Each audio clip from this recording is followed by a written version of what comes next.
Diyan sa bago lumabas ito sa Cagayan. Oh. Nako meron pang mga naguhuan ng lupa diyan eh. Nako. Oh, malakas ang ulan, maraming mga binaha, may ginaguhuan pa ng lupa.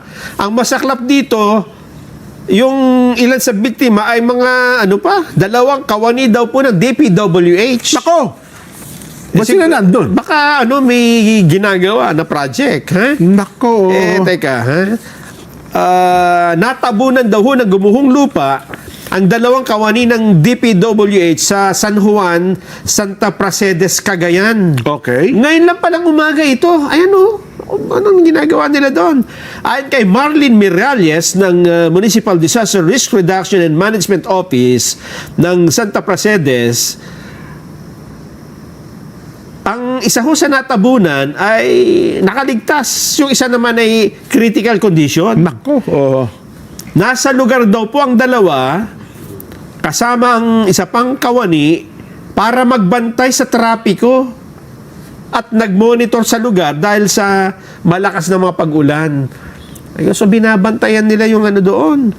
At dahil sa mabilis na pangyayari, hindi ho napansin ng dalawa na gumuho na pala yung lupa. Nako. Oh. Mabuti nakatawag kaagad ng responde. Sa ngayon po, hindi pa rin humadaan yung kalsada dyan.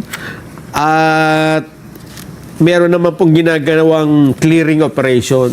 Ayun. DPWH, nasa trabaho pala sila. Ganun. Kawawa nun itong mga taong ito. No? Ito na sinasabi natin. Alam nyo, hindi lahat no? masyado yung pinagagaling, inaano nyo yung mga tauhan ng DPWH. Meron talaga nagtatrabaho. Yes, bumabaha na, umulan pa. Yan, nadisgrasya pa tuloy yung mga tao. Oo. Di ba? Oo. Samantalang yung mga boss nila, papito-pito lang. Kapag may ganyan mga pagkakataon, nauutusan lang sila. At yung iba, pahintay-hintay pa ng...